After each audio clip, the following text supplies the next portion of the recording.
Hi, and welcome back to U.S. History with me, Mr. Snyder. And today we're going to start talking about the civil rights movement during the 1960s and the middle 60s, the transition years for the movement. So, despite the early victories, such as the Brown decision and the Montgomery bus boycott, a lot of things really didn't change in the everyday lives for African Americans.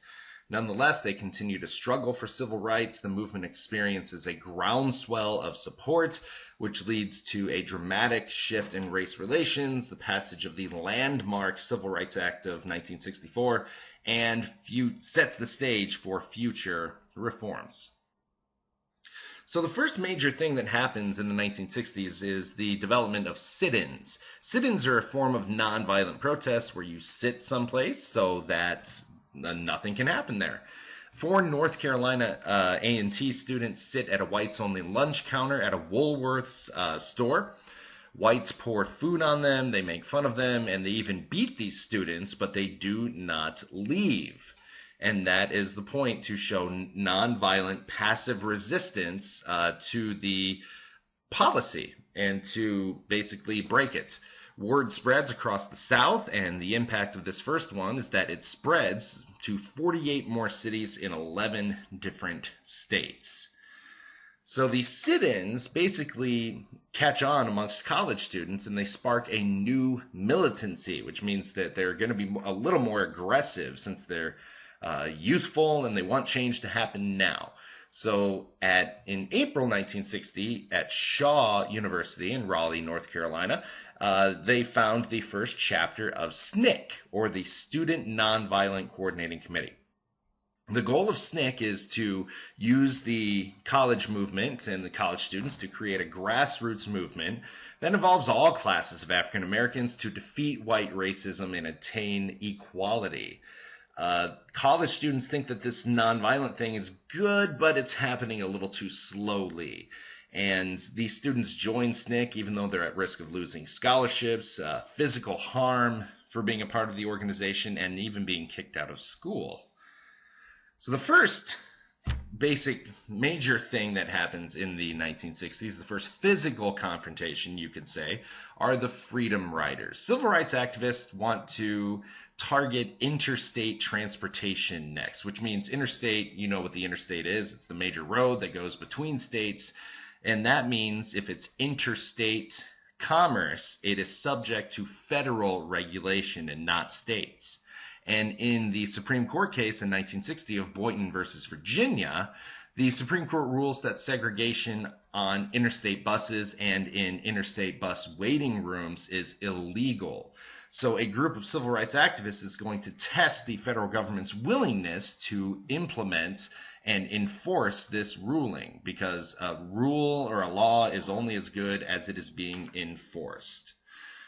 Here you can see basically they have a group setting out to challenge segregation in buses and bus terminals. They leave Washington, D.C. They travel through Virginia, North Carolina, South Carolina, Georgia. Nothing really happens in the first 10 days, but on May 14th, when they get into the Deep South in Anniston, Alabama, attacks start. Outside of Anniston, one of the buses is firebombed. You can see here at the bottom. And a mob attacks the second bus that goes on to Birmingham, Alabama. And basically these people are beaten. You can see this young rider here in the lower right-hand corner, and basically the extent of his injuries and the blood all over his suit. And so Kennedy has to act at this point. In May 20th in Montgomery, federal marshals arrived, and you can see them on the bus to Jackson, Mississippi, protecting these riders because they're not doing anything wrong. They're just riding a bus. And then let me go on to the next slide here. Basically, President Kennedy takes action. Him and his brother, the Attorney General, Robert Kennedy, they are forced to enforce this law. And so they have to take action and protect the riders. They put federal troops on the bus, and they make a deal with Mississippi leaders that, okay, our police, Mississippi police, will protect the riders and make sure that no harm comes to them in exchange for when they get to Jackson and stop, we will take them off the bus and arrest them for disturbing the peace. And so Kennedy goes ahead and goes through with that deal because it does enforce the law and it allows these blacks and whites to ride together. These freedom riders forced the federal government to act, and they also forced that intimidation, or they showed that intimidation will not stop their movement. In September of 1962, basically there's two college confrontations during the 1960s. There's the one at Ole Miss, and then there's the one that's semi-depicted in Forrest Gump at the University of Alabama. But this one in Ole Miss, the governor of Mississippi, Ross Barnett, would not let James Meredith, an Air Force veteran trying to get his law degree, won't let him into the University of Mississippi even after he wins a court case forcing Ole Miss to integrate. Civil rights activist Medgar Evers, he does some other things for the civil rights movement, and he's later assassinated in 1963, but he is instrumental in helping Meredith win this case. Rumors spark that James Meredith is on campus and riots start. President Kennedy orders federal marshals out to escort James Meredith to class and to registration. Rioters come out, and it takes 10,000 soldiers overnight, 15 hours, and 200 arrests to calm people down for the integration of this college. The next major confrontation happens in Birmingham, Alabama, with Martin Luther King Jr. Segregation is strictly enforced. This is the heart of segregation in the South. This is basically the most segregated city in America. King and his Southern Christian Leadership Conference members decide to challenge this segregation with a nonviolent protest, just a march through the streets of Birmingham. City officials then receive a court order prohibiting these demonstrations, and they cannot walk through the streets, but they do it anyway, and King decides to join the protest, and he is one of the people arrested on April 12th, 1963.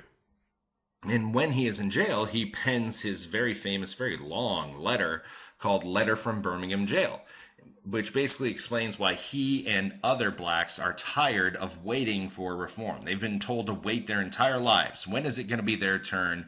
When is this reform finally going to happen? So when he is released, King and 1,000 marchers again march through the city. The SCLC increases the frequency of these demonstrations. When the adults are arrested, school children even join, and then the school children are arrested and put on buses and taken away. There's a position in the city called the Public Safety Commissioner. His name is Eugene Bull Connor because he's as hard as a bull, and he arrests 959 protesters. He also uses fire hoses on people. Think about that water pressure hitting your skin. It can tear it apart. Dogs are biting people, as you can see in one of these pictures, and nightclubs are used to stop these people. And the advent and widespread use of television is able to broadcast these pictures to people across the nation. They see it on the news, and they are outraged and shocked, and they call and send telegrams and letters to the White House calling on President Kennedy to do something. Then, later on in 1963, we have the other college confrontation at the University of Alabama. Roll Tide. Governor George Wallace defies a court order to desegregate the university, and he basically says, I'm going to stand in the schoolhouse door myself and not let these black students in. Kennedy then dispatches the Alabama National Guard to force the students in, and Wallace gives a passionate speech about the rights of states to control their own schools, but eventually he backs down and lets the students in. Wallace will later run for the Democratic nomination in 3 presidential elections and actually do pretty well as a third-party candidate in 1972, and there was also an assassination attempt on him later on after this. Then we get to a couple months later in Washington, D.C. The March on Washington draws 250,000 people. They gather, and MLK Jr. makes his famous speech from the Lincoln Memorial, I Have a Dream, which I'm sure we've either read about or talked about or looked at in class, heard him do it. After this, the dark side of the civil rights movement happens, where the bomb explodes in the 16th Street Baptist Church in Birmingham, Alabama, which was the SCLC headquarters in Birmingham earlier that year. And 4 young girls, this was a Sunday, they're getting ready to go to church in their nice Sunday dresses. The 4 young black girls are killed in this bombing.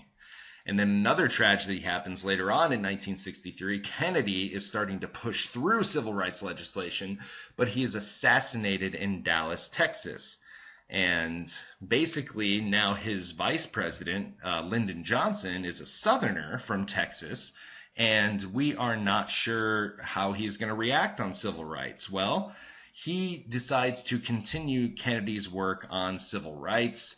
This civil rights legislation that they want to pass through is phenomenal. This will affect a lot. It's very broad-reaching. And it faces strong opposition from Southerners in Congress, but Johnson is an experienced politician, and he's very good at bullying people into getting what he wants, especially if he knows it's right. At first, a group of Democratic senators blocks the vote in the Senate with a filibuster. And a filibuster is basically you can talk on the Senate floor as long as you want, as long as you keep talking. People have read out of the phone book. People have recited historical speeches like the Declaration of Independence. One here in 2013 that took place over the Patriot Act. Senator Rand Paul from Kentucky read Dr. Seuss. He knew it was his kids' bedtime, so he read Dr. Seuss to them. And so Dr. Seuss is now officially in the congressional record, which I think is pretty darn cool. The longest ever was Strom Thurmond. He was a very long-serving senator, 50 plus years in the Congress, and he spoke for 24 hours straight. That's no bathroom breaks. That's not eating. That is standing the entire time. There's rules for it. And that was over the first Civil Rights Act of 1957. And he was a Southern senator who was extremely racist. So the filibuster for this goes on for 80 days until the Republicans and some other supporters can get a supermajority to stop the filibuster from happening. And then Congress eventually passes the Civil Rights Act of 1964, and President Johnson signs it into law in July. And what does this do? This is very broad-reaching. It prohibits any discrimination based on race, religion, national origin, and gender. And it gives all citizens the right to enter libraries, parks, washrooms, and other public facilities anywhere in the country. It also establishes the Equal Employment Opportunity Commission to investigate violations of the Civil Rights Act of 1964. So this finally ends Jim Crow laws in the South. If it's a public facility, anyone is allowed to use it. There's no more segregation. So that's all I have for you tonight. Be sure to understand what the Civil Rights Act was and how we got there.